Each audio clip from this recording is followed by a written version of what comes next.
when you use certain frequencies for a certain duration, certain power, and certain signal characteristics emitted from a machine that is specifically designed to heal, right? That's a technology. It's been designed that way. The goal of the machine is to heal or to create a healing response. So that's something, and it clearly works, but you're not exposing yourself all day, every day to signals that are completely chaotic. You're exposing yourself to harmonious signals at specific frequencies that are designed to heal. Welcome to the PEMF Effect, where breakthrough science helps take control of your health. I'm Dr. William Pollack, and I'm here to guide you in tapping into the power of PEMF therapy for recovery, vitality, and total body wellness. From overcoming chronic pain, optimizing brain health, boosting energy, and aging with strength, this podcast is your path to cutting-edge solutions for lifelong well-being. If you're ready to move beyond symptom management and tap into your body's natural healing ability, you're in the right place. Let's dive in. Today's episode was previously recorded on the Pain Solutions Summit that I hosted. Hello, this is Dr. Riz from drpollack.com. Today we have Nick Pineault with us doing an interview to talk about very cool, interesting topics. And Nick, the EMF Guy Pineault, is the #1 best-selling author of the Non-Tinfoil Guide to EMFs, and he's an advocate for safe technologies. Through his unconventional approach, blending humor, science, and common sense, he's becoming a leading voice on the topic of electromagnetic pollution and how that affects our health. For the last few years, Nick has been interviewing some of the best minds on health and technology and facilitating the creation of courses and educational materials to raise awareness on this very important issue. You can find out more about Nick at theemfguy.com. And I have to say that I really respect the work that you are doing, Nick, because you have identified a problem that a lot of people don't even know is a problem. And, it's so widespread because so many of us are using technologies and devices, and it's become very integral to our daily lives. Sometimes I struggle with the fact that, I rely on this little device to help me conduct my life, but knowing that there's a downside to it as well. So with all that said, I think it would be helpful to start off by, can you tell us what are some of the most dangerous devices or some of the more harmful technologies that we're living with these days? Sure. Well, EMFs, of course, this is an entire event around PEMF. People are well familiar with the fact that frequency impacts the human body. And this is true of the entire EMF spectrum, from very high frequency in the sunlight. Visible light is actually very high EMF, or even going in the X-ray or MRI situation in a medical setting where we really minimize our exposure. The reality is a lot of exposures we have when it comes to X-rays and MRIs and these medical technologies are very restricted. People can get a few per year, but at one point you tell yourself, and most doctors recognize that they can cause more harm than benefit. And sometimes maybe they say, okay, we're going to wait it out instead of having an X-ray on your knee every other week. So it's recognized that this type of ionizing radiation can cause harm. The problem is the assumption that the non-ionizing radiation, so namely the wireless spectrum microwave radiation, also called radio frequency, does not cause harm because it does not have sufficient energy to break molecular bonds. And it was really, let's say, a false assumption. It's easy to see that, for example, if we talk about a type of EMF that nowadays is widely recognized as a problem called excessive blue light exposure at night. This is non-ionizing radiation, and yet the average eye doctor that I've seen, a very mainstream eye doctor 2 years ago, told me, Nick, you need to get these filters on your glasses to reduce the amount of blue light going through your eyes. And I said, oh my God, there was progress, because of course I heard about that maybe 15 years ago, but most doctors in my mind were not aware of the dangers of blue light. So things have evolved. But how does that work? Well, blue light hits your eyes or skin, and then your body has a response where it will not release as much melatonin as night. Then it will impact your deep sleep, for example. So that's the blue light spectrum. And we know that this is low-level radiation, non-ionizing, and yet we know now that it's a class 2A carcinogen in the form of shift work with circadian disruption since 2019 at the WHO. Are you tired of living with chronic pain? Medication only masks the symptoms, but real healing starts at the cellular level. I'm Dr. William Pollack, the leading expert on PEMF therapy.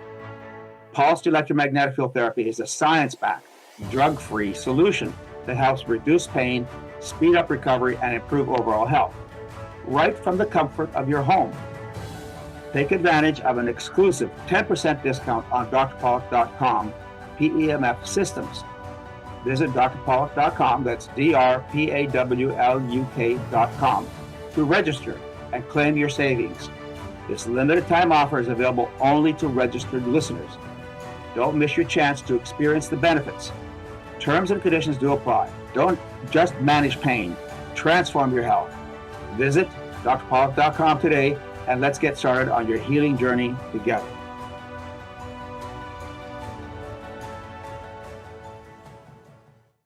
Now there's invisible light that we also use to communicate, namely the wireless radiation emitted by your phone between your phone and the tower, or your phone and a Wi-Fi router, or a Bluetooth thermostat and your phone, or maybe your laptop and the Wi-Fi. So all these communication signals, they're all in the spectrum, still the same EMF spectrum, still low-level radiation, non-ionizing, and yet it looks like they still have an effect. And the best evidence we have around that is, quite unfortunately, is cancer. So that's the long-term, most dangerous impact that some of these devices can have. And the best evidence we have is using a phone on the ear and the risk of developing brain tumor or tumor of the head or even neck area on that same side. So that's called ipsilateral tumor risk in the long run. And the problem I have with it when we read the science is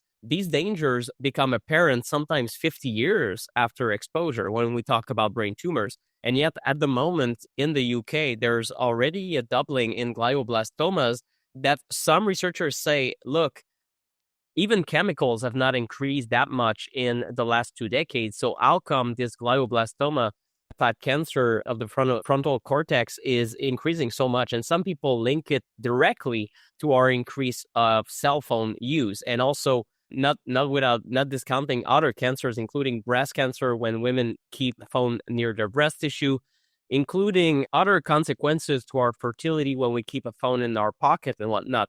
So the tumors, in my mind, it's really what we should not be looking at when it comes to this damage. Of course, this is the biggest hazard to your health. If we talk about a tumor can kill you, certain cancer types that have been linked to cell phone radiation can be deadly. But what about the short-term effects on your wellness? One of them could be a reduction of your sleep quality. And researchers are not exactly sure why, but it looks like EMFs that are emitted by your phone in the form of radio frequency radiation essentially does the same thing as blue light, except you don't see it.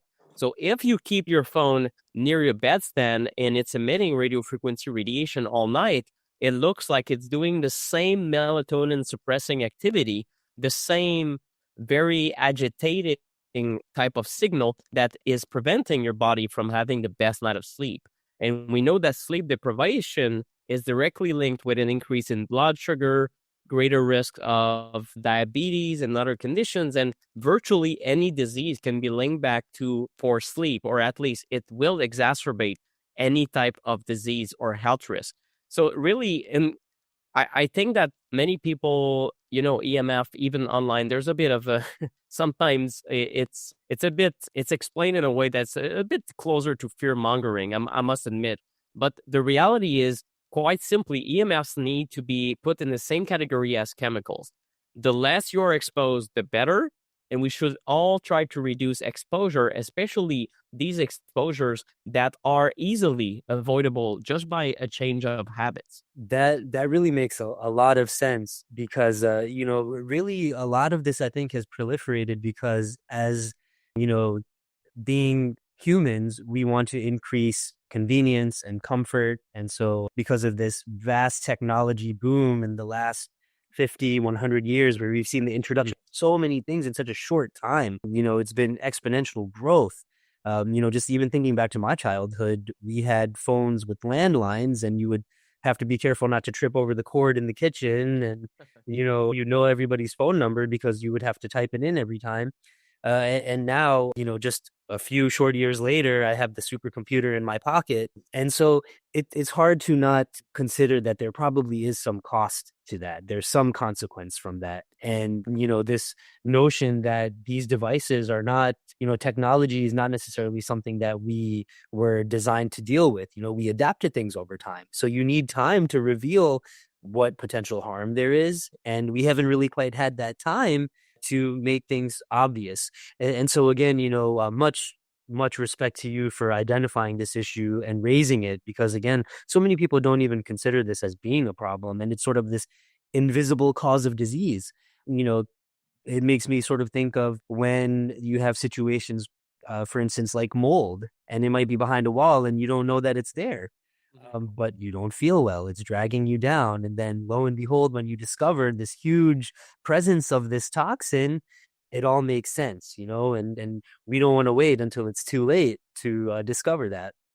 So Exactly. So one interesting thing is EMF sounds a lot like PEMF.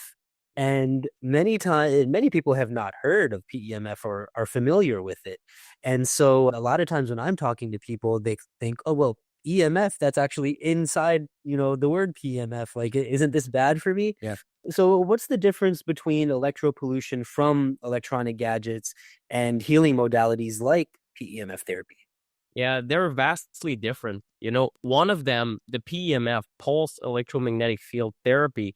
I'm not an expert by any means on the topic. I'm just getting interested myself, reading Dr. Pollack's books and whatnot.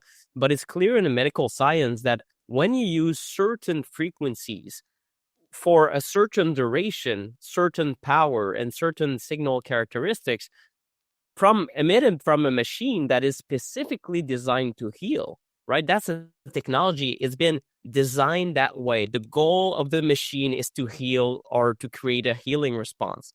So that's something, and it clearly works, but you're not exposing yourself all day, every day to signals that are completely chaotic. You're exposing yourself to harmonious signals at specific frequencies that are designed to heal. And then you use them a certain time that has been prescribed by a doctor, for example, and you give yourself a little bit of time of recovery. That's different from the wireless technologies, the EMFs. I call it electropollution because, again, people understand the word pollution. Pollution, it's there. If you have less pollution, you're in a better place, and we should minimize our exposure to pollution. It's not a nutrient. It's not something that is bringing something good to your body. Of course, that EMF pollution is helping us communicate. So I guess that's something, but still, we should still maintain our ability to communicate, and through certain other means, for example, wired technology that is still around and still available to us. A wired Ethernet cable could connect a router to a computer, and it would only be faster and more reliable on the internet security standpoint. But the problem is this with EMFs and with the cell phones, Wi-Fi, Bluetooth, and all these machines. They're not designed to heal. They're designed for telecommunications. So telecommunication engineers do not have the background to really make these signals safer. It's not even their job. And the regulations are so lax at the moment that it's pretty much anything goes for the industry. So instead of following a principle called the ELARA principle, as low as reasonably achievable, which is a principle that is used in nuclear particles exposure, where you tell yourself, okay, we need to minimize our exposure to nuclear radiation in the air, whether it's from a nearby power plant or anything else like this. We know that nuclear radiation should be minimized, and that if you are to be exposed to these very high, extremely high frequency signals, there needs to be medical benefits. And in some situations, there are medical benefits to it. But if there's no medical benefit, you should avoid nuclear radiation. And most people listening to this would agree, right? It's like, okay, well, nuclear radiation, you don't mess with that. With wireless, we do the opposite at the moment. So everything is open 24/7. The cell tower is always emitting, and up to 4G technology, the cell tower keeps emitting. Even if all the people are sleeping and all the cell phones are off, the cell tower will keep emitting. So we're as high as reasonably achievable, I think, at the moment, instead of as low. And that's really the problem. It's 24/7 exposure with no break in between, and a technology that has signal characteristics that are completely chaotic. The waveform is not harmonious, and you have, with PEMF, you have square waves and sawtooth waves and specific waves that have been studied for their healing properties. This is not what is being used for cellular telecommunications or Wi-Fi or Bluetooth. It's really extremely chaotic frequencies that we're only left guessing what they do to the human body. So it's not surprising that over time, it creates a confusion in the human body in the form of a tumor, for example. So one site in particular where you're not able to get rid of dead cells, and eventually you just lose control. Part of your body doesn't recognize itself, and you have a tumor that is growing out of control. And it's not that surprising that the mechanisms of action of these EMFs, that electropollution, are similar to chemical toxins and also mold. So in the sense that long-term, they will deplete your natural antioxidants because they create oxidative damage in the tissues where you're exposed, especially where you're exposed very up close. And also long-term, you lose the ability of creating energy in your body. So that mitochondrial function goes down. And this is the same that is being seen with chronic exposure to toxins. I think with EMFs, if we were exposed a few minutes here and there, maybe we would not have seen problems with it. But it's the amount of exposure, the number of different devices, and the length of time that we are exposed. Most of us is hours and hours of cell phone on the body, maybe in the pocket, or on the ear, if that's part of your job. My dad is a realtor, and I tried to have him change his habits, but he speaks like that on the phone now with a distance. But yeah, it's not perfect, but it's part of his reality. He's always on the phone, always talking to clients. So if it's part of your work still, chances are you're spending 2, 3, 4 hours on the phone on that device every day. So it's the length of exposure and how chaotic that technology is. So they're fundamentally different. And maybe we could bridge the two worlds eventually to make the cell phones way safer, even use some principles of the PEMF design space and technology and put it in cell phones. But at the moment, we're still not even recognizing the problem as far as the cell phone companies goes.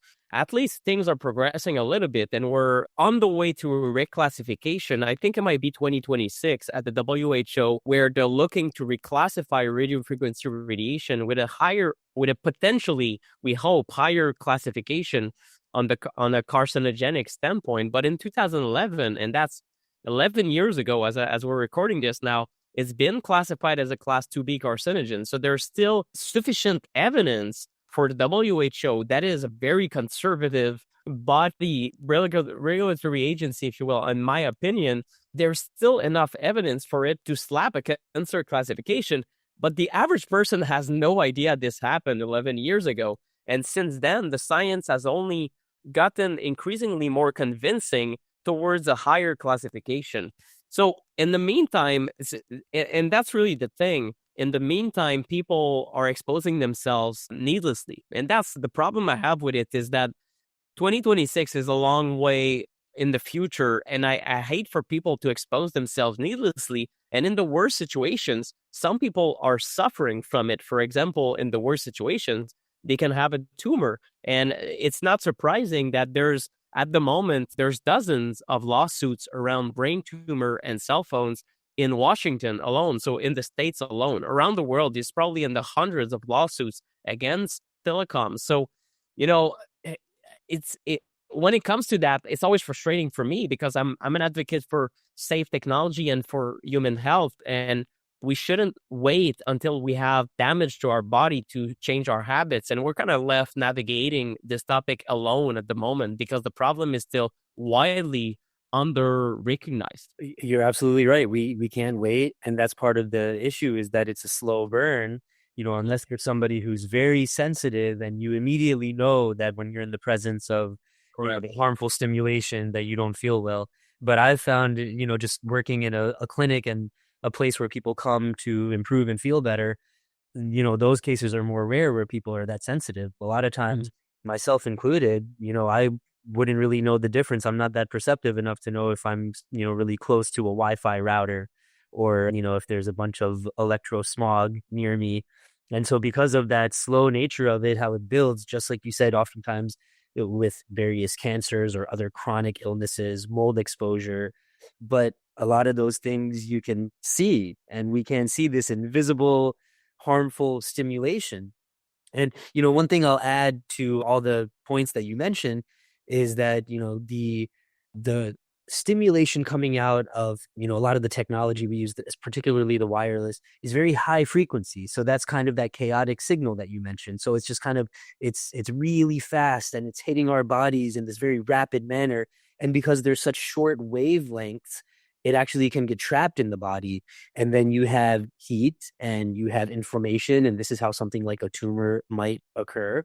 Or, other problems, other inflammation in the body. I've seen many, many thermograph images of the women who do store the cell phone in their breast. And when thermography is done, it's just that one area of the breast is super inflamed. And of course, many people don't do thermography, so they would never even know. But it's very fascinating how it's this insidious sort of ongoing, like you said, constant thing happening that we are exposed to. And certainly if we can make our lives easier by using technology and having it be convenient and help us perform better, certainly we can think of ways that we make that more efficient and less harmful to ourselves. And I actually have an interesting story of how PEMF therapy clued me into some of this. Now, in our clinic, we use a full body PEMF therapy system. And so it's treating your entire body at the same time. However, on this system, oftentimes the patient is only going to feel the sensation of the PEMF therapy in their upper body. And there are probably various reasons for that. The upper part of the body contains various organs that are not in the lower body. And so we have a lot of activity going on in the gut, a lot of neurons there and, receptors that are able to communicate with the brain. So the reason I'm saying that is because when we started using the PEMF therapy on ourselves and on patients, we would notice that, hey, I'm only feeling this in my upper body, even though it's a full body machine, So that just was something interesting that stood out. Well, after a few months of doing the PEMF therapy on myself pretty regularly, almost daily, I started to notice a little sensation in my right thigh. It was a little ripply sort of sensation. And I didn't realize what was happening at first, but that also stood out to me because for months I didn't feel anything in my legs. And now I'm feeling something in my legs. When this happened 2 or 3 more times, I connected some dots in my head. And that sensation was occurring right in the place in my pocket where I keep my cell phone most of the day. So the PEMF therapy was actually able to hone in on that specific part of my body that I actually know that keeping this close to my body is not good for me. And, just the not perfect human in me sometimes will ignore that or forego. Fortunately, I put other protections in place now. However, it was just very interesting to see how the exact part of my body where I know I'm exposing it to something not good for myself would start to react to the PEMF therapy. And in many ways, I think it was probably helping it because all of those cells in the tissues of my leg are being constantly stimulated by this harmful stimulation, and there's inflammation present, and we know that it's not optimal. However, using the PEMF therapy there started to provide some more optimal stimulation. And so where the wireless and the technology is that high frequency gets trapped in the body, it gets stuck and generates heat. One of the reasons PEMF therapy is so beneficial is because the wavelengths are long. And so they're not short enough to actually get trapped and stuck in the body, therefore not generating heat and inflammation. Rather, they pass right through the body. And so they make the charge available in them to our bodies and cells, but they don't actually go into us. They go through us. unlike a medicine, which goes in us, or an acupuncture needle, which goes in us, we have the stimulation traveling through us. So I think that's very important to note the difference of low frequency, more natural frequencies that we're designed to work with. The Earth, of course, is working on its own electromagnetic stimulation, and that's low frequency. So as we've evolved and started using much more of the high frequency technology in our devices, I think that's really opened the door for this proliferation. And, to be able to stay ahead of it before it becomes such a wider problem, which it's almost like the writing is on the wall, but we have ways that we can actually help to reduce that. So with that said, I'm curious, where should somebody start if they want to start minimizing their EMF exposure? Your body was designed to heal, but illness, chronic disease, stress, injury, and time can slow that process down. What if you could restore your body's natural ability to recover, recharge, and feel its best? The key to healing is giving your body the energy to repair itself. PEMF therapy does exactly that. Recharging your cells, improving circulation, reducing inflammation, and helping you function at your best. For decades, I've studied this technology, worked with hundreds of medical professionals, and helped thousands of people reduce pain, regain energy, and take control of their health. However, not all PEMF devices are created equal. No one size fits all. We offer personalized consultations so you can find the right device for your needs, backed by real science and trusted results. If you're ready for a real solution, let's talk. Schedule a consultation at drpawluk.com. That's drpawluk.com, because real healing starts at the cellular level. Yeah, I think they should start in the bedroom. And this is based on over 100 conversations I've had with medical doctors, and the professionals in this field are called the building biologists or EMF mitigation specialists. And most of them focus on the bedroom as the number one room to fix on an EMF standpoint, because it looks that most of the damage is happening at night when EMFs are preventing the body from getting restorative sleep. And that's really, if you're exposed during the day, it's not good, but if you're exposed at night, it's worse, much like blue light exposure. So there's also a timing when it comes to EMFs that is worse in the evening and at night. So focus on your bedroom. And the first thing to do is just look at your bedstand. A lot of people have at least one phone, maybe one on each if you're a couple. And usually people have a minimum of one cell phone. Some people have two, some people have three. You can have a tablet in there. Maybe you have a laptop open, downloading something during the night. Maybe you have Bluetooth thermostats and everything else. And maybe you have a Bluetooth alarm clock. And some people have a cordless phone on top of that with a base station, and you can just carry it around, go around the home. And again, that's convenient, but it's a big source of exposure. That base station is equivalent to a Wi-Fi router. So it's quite powerful. And right next to your head is just a bad idea. So the number one thing you can do for your bedroom is to turn off these devices at night, or put them as far away from your pillow as possible. So if you have a cell phone and it's open, I don't mind for it that much, but you can put it in another room or the other side of the room. And then if the alarm clock rings in the morning, it will also prevent you from hitting snooze too much. So it's also a motivator for some people that maybe spend an hour in bed more than they wanted in the morning. So it's really a matter of creating distance with that technology. The good news is when you create distance, the signal strength and intensity will drop off exponentially as you create distance. So if you have a cell phone right next to your head, you're, let's say, 100% of radiation, but at 2 feet, it drops off by 80% already, 80 to 90%. So it's true that most of the danger has passed when you're at 10, 15 feet from a phone.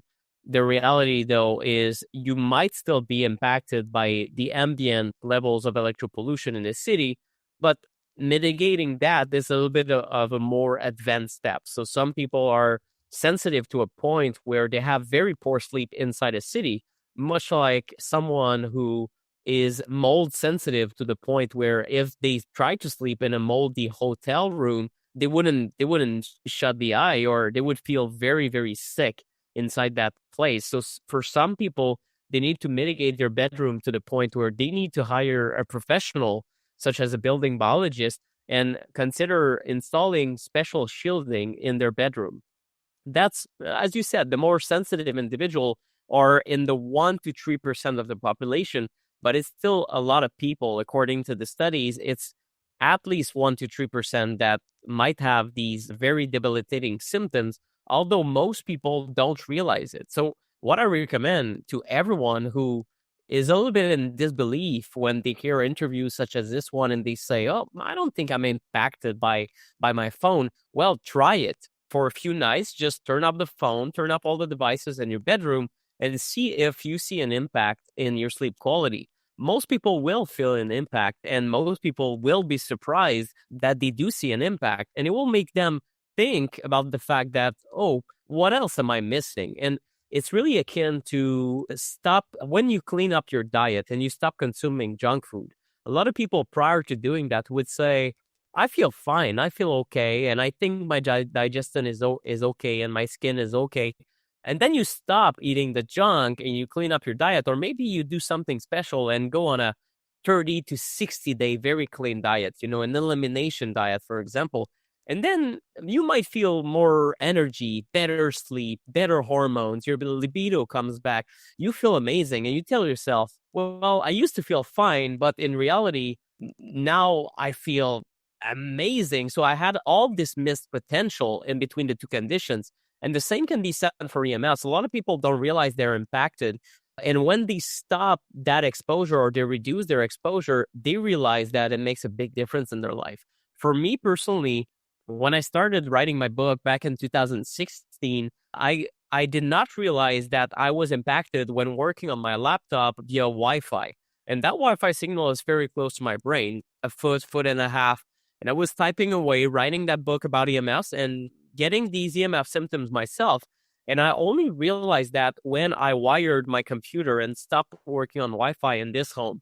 So I have a cable going from my computer in the corridor, tacked to the side of the wall. It's not ideal. I could hire an IT company to do the works and everything. We just became owners of this place. So maybe that's probably what we'll do when we do reworks, but still, it works. And I don't have radiation coming off that computer. And now I can think more clearly. And I tried it again and again. Sometimes I go to a coffee shop, I'm on Wi-Fi, and what's happening? I get that brain fog. And that's just my symptom for me is Wi-Fi causes brain fog. Even if I use the phone on the ear, which usually I never do unless it's a medical emergency or something, I get massive brain fog also. So it's a matter of trying it for yourself, making it true for yourself, and experimenting with it. Because a lot of people listening to this, if you really give it a shot, you would be surprised how much you had been affected, but maybe you didn't realize it yet. Yeah, you won't know unless you try, that's for sure. Yeah. And that takes a little bit of sacrifice, but the results are probably going to be worth it. And like you said, the science is very clearly showing us, what's happening. So I think that's really important. Start simple, start in the bedroom. We're typically there every day for a good chunk of time. So, start there. And I'm actually kind of curious. I've seen some of these products like pouches where you can put your phone in, or like even the one I'm more curious about is there's a little chip that you can put on your phone, and apparently it's supposed to absorb some percentage of the radiation and transform it to light. So are these things valid? Are they helpful at all? Yeah, there's two different categories of products. There's the blocking products and let's say the harmonizing products. The blocking products like the cases and whatnot, nowadays I only recommend one company. I don't know if you want me to name it, but I don't have in the scope of this interview any financial ties. Do you want me to name it or? Yeah, sure. Yeah. Okay. So one that I trust, I've been interviewing R Blank from Shield Your Body. Shield Your Body has products such as a pouch where it will create a shield. It's a pouch. You put your phone in it. It will create a shield between your body and the phone. So if you carry it in your pocket, it will technically deflect almost 100% of the radiation, basically not being emitted towards your body, but you still want the phone to connect to the antenna. The problem with certain cases where they block both sides of the phone is that it will force the phone to increase the radiation level because it will decrease its connectivity to the antenna. Instead of getting 4 bars, you'll get 1. what most people don't realize is that in that case, the phone will ramp up radiation. So poorly constructed blocking products can do more harm than good. And that's a problem I have with those, studying those for years. So Shield Your Body, I do trust their products. They're not as ideal as you turning off your phone. Don't get me wrong. But if you carry your phone in your pocket or in certain situations, they have their usefulness and they will help you reduce exposure. The second category of products called, let's say, EMF harmonization, or these chips, there's pendants, there's pyramids, there's many, many different products. I've been contacted by well over 100 companies in the last several years who each claim that their product is the one that is, let's say, protective. I have a problem with them because they do show a reduction in EMF-related stress. So in other words, sometimes they can do muscle testing, even dark field microscopy, live blood analysis that shows, let's say, a reduction of the clumping of red blood cells together when a phone is present, but with that chip, you see a difference, a reduction of the impacts. But it does not rule out other impacts to the human body, like oxidative stress and whatnot. So at the moment, I've really focused on what the scientific community tells us about these devices, namely that you can try them, but I would consider them supportive rather than protective. So in the sense that if you try certain of these devices, and I don't endorse any at the moment because of the level of uncertainty about their efficacy, but if you purchase them, there's really no harm done. It's just that they should not replace the EMF reduction that you're trying to do. It's like saying if you have antioxidant products, glutathione or vitamin C, zinc, should you stop avoiding chemicals?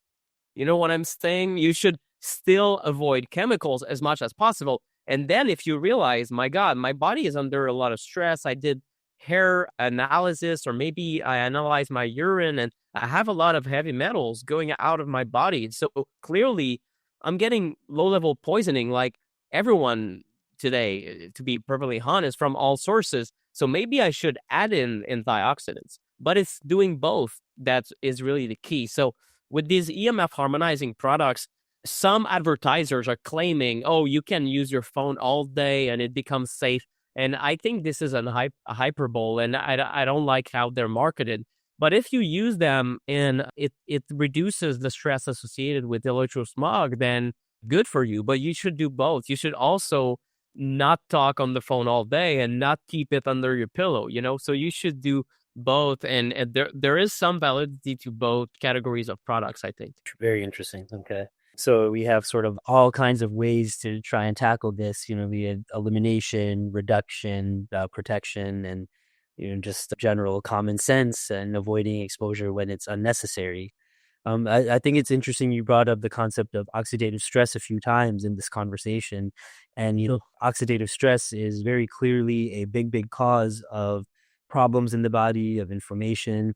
And we're already experiencing a lot of oxidative stress just because of our nutrition and elevated stress levels of living in the world the way that it is today. And so anything that we can do to help control or help reduce the hits that we're getting in the form of oxidative stress is going to translate into more resilience and longevity and health. So I'm also curious about why is it that some people are very sensitive to electrosmog and, they really are hit severely versus others may not even know that they're around it? Yeah, I think it can be two things, mainly from what I've seen in the medical literature, and then also literature getting back to more than 250 years ago. In the first experiments with electricity, as reported by Arthur Furstenberg, who's a scientist and author of The Invisible Rainbow, he talked about the first experiments with static electricity, and static electricity, just a static shock. They were creating big machines that basically did static shocks for entertainment purposes and eventually for electrotherapy, that they called it, if I recall correctly. And they realized that for some patients, the electric shocks could work for certain conditions. I don't know if it was all placebo or if it was the start of, let's say, using electricity to heal, maybe there was some validity to it. But they also realized that a fraction of patients were so sensitive that they could not handle the shocks. They had, let's say, the opposite reaction where it did not help them. Quite the contrary, it stressed them and was really a problem for their biology. So it looks like there's something genetic where it might be certain genes related to voltage-gated calcium channels, and that's one theory, or with calcium regulation, or there's many different lines of research that might explain that. But clearly, some people are de facto more sensitive than the next person, and some of them are very healthy. So it has nothing to do with their health status. A second situation we see is in electro-hypersensitive individuals, a lot of them have multiple toxicities. So it looks like they have high heavy metal is very common, mold toxicity, or even going as far as multiple chemical sensitivities, where people have an extreme reaction to minute amount of chemical exposure. Even perfumes can make them quite ill or even debilitated. It's almost like the celiac disease of the toxin world, if you will, where that exposure is so small and the reaction is so great that a lot of people are in disbelief when seeing how debilitated someone can be. And these people tend to be more electrosensitive also.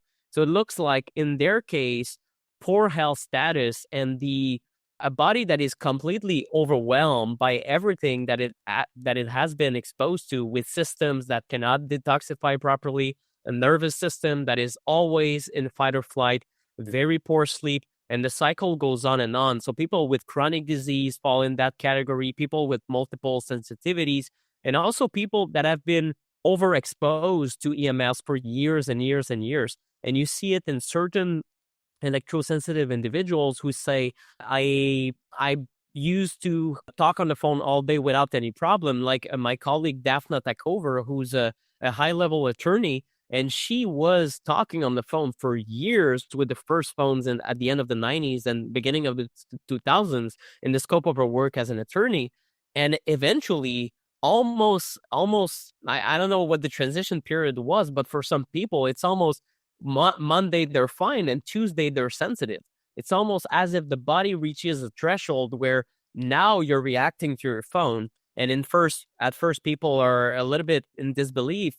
Am I imagining things? But they realize that when I talk on the phone, I get a migraine headache. When I don't, I don't. So it's really night and day for them, where the exposure was too much at a point for their body. And the road to recovery does exist, and there are some doctors specialized in let's say environmental toxicities and helping people recuperate. It's not guaranteed, but it's possible to become less sensitive and even, let's say, cure electrohypersensitivity. But it's very, very difficult, especially considering how much we are exposed to electrosmog. So if I tell a celiac person that, to recover from all that extreme stress that your body is under with even just one breadcrumb, you need to avoid gluten for 2 years and heal your gut and do all these things. It is feasible, but it's very difficult.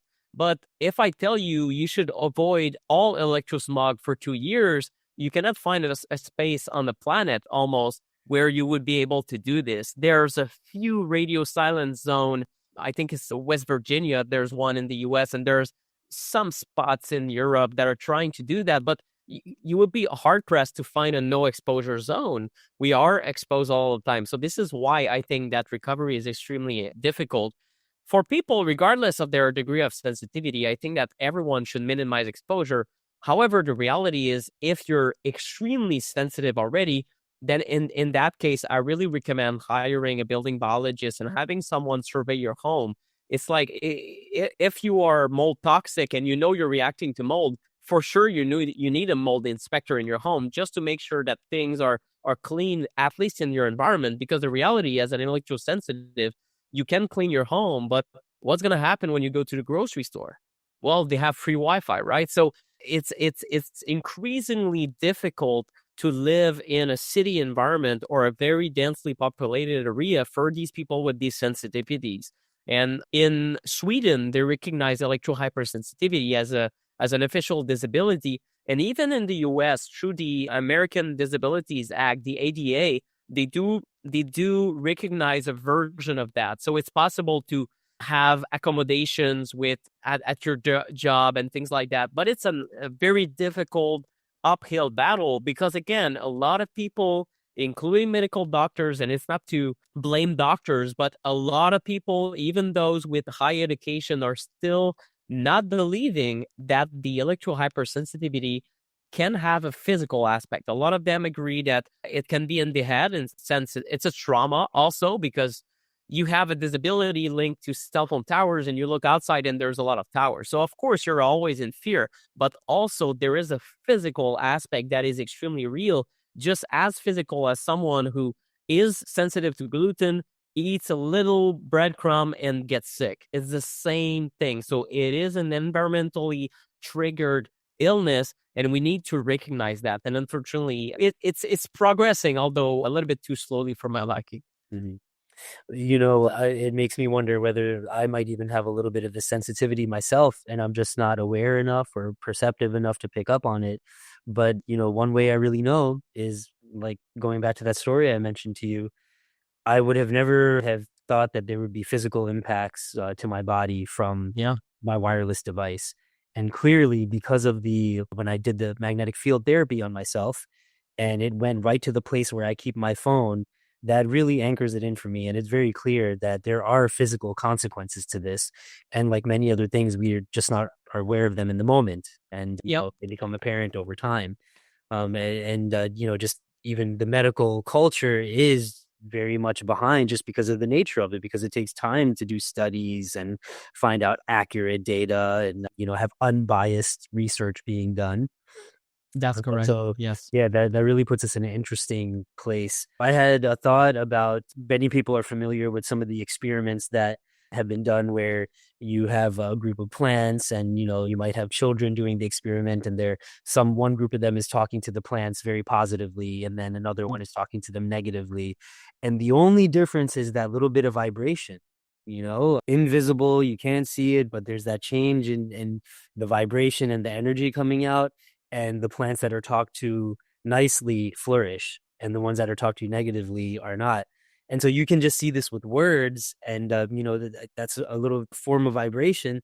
It makes me think about what might be happening with all this other invisible stuff that we don't see, that's constantly there. So very, very fascinating information. I think you're way ahead of your time, and I definitely thank you for the work that you do in this regard. I think that it's going to be very interesting to see whether PEMF therapy will start to have more obvious effects and benefits, possibly offsetting some of the damage that we do to ourselves with exposure. And, just like you said, we have the same laws of physics applied to PEMFs as apply to EMFs. So you want to apply PEMFs close to your body because you want to keep the distance as close to your tissues as possible. And if you remove them or put them further away, it's less of an effect. But it's interesting how we've done so much technological development in our world where it's all about convenience and comfort. And I see a lot of potential with PEMF therapy as being a way to use the technology in a way to actually benefit our health and help to fix a lot of the problems that we deal with related to oxidative stress, inflammation. Some of the basic mechanisms of PEMF therapy are to reduce inflammation and to reduce oxidative stress, create a more balanced environment in the body, and that results in increased healing. A lot of times people will experience better, improved sleep when they do magnetic field therapy. And so there's a lot of interesting overlap where we can use the technology to really help ourselves and not just hurt ourselves. I think that paints a really good picture for our audience here. Do you have any other things that you'd like to add or share in your quest to educate us all about this stuff? Well, I would just say, as I tend to say at the end of these interviews, just take it one step at a time. I recommend turning off the cell phone tonight and see how you feel. You can also decide to turn off the Wi-Fi router, which is best practice also, something I share in my book and courses and resources. But whatever you choose to do, just take it one thing at a time. And it's not a matter of, let's say, throwing your cell phone in the trash and these extreme measures that might not necessarily work with your family also. So I understand that these things can be hard to implement at home, but just start slow and gradually bring the levels down in your home, and you're doing good for your health. I wouldn't expect you to start eating organic all of a sudden if all you ate previously was McDonald's. Maybe you need a transition window. So the same thing with with technology, and it takes some time to change your habits. For example, when you put your phone in your pocket, remember to put it on airplane mode. But eventually it becomes the new normal and very easy to do. It happened with my wife. It happened with my brother. People very, very close to me, they know of my work. They read my book. And even for them, it's not necessarily the easiest thing to do to change habits. But when you do it, it becomes automatic. It becomes part of your health routine. And the same thing with PEMF. Now it's part of my health routine, I must say, because now I'm like, okay, yeah, I need to take that machine and apply it on my body. And at first it was tedious because I had to think about it. And now I'm like, okay, where's my machine? Where's my PEMF? I have the Flex Pulse. And so it's really a matter of building new habits. And over time, it will become very, very easy. And you will not necessarily find it daunting to reduce EMFs. It will only be the reality that you want to apply to your life, and it will help you reach better wellness. Yeah. And what if that's the one thing that's not being done? Like you talked about, and how many people have brain fog or lack of focus, inability to remember properly, lack of crisp thinking. And we don't even consider that it could be EMF exposure. And so we'll keep spreading the message and letting people know. And thank you again very much for your time with this interview. Very, very informative and fascinating and important. And just like PEMF therapy, it's been around for a very long time and it's very helpful, but many people don't know about it. So we'll keep sharing the message to others about the harmful EMFs and the beneficial therapeutic PEMFs. Thank you very much, Nick. I hope you have a great rest of the day. You too. Thanks for joining me on the PEMF Effect. I hope today's conversation gave you new tools, insights, and inspiration to take control of your health. If you enjoyed this episode, don't forget to subscribe, leave a review, and share it with someone who could benefit from PEMF therapy and holistic healing. Your body has the power to repair, recover, and thrive. Sometimes it just needs the right charge. Until next time, stay curious, stay proactive, and keep powering up to better health.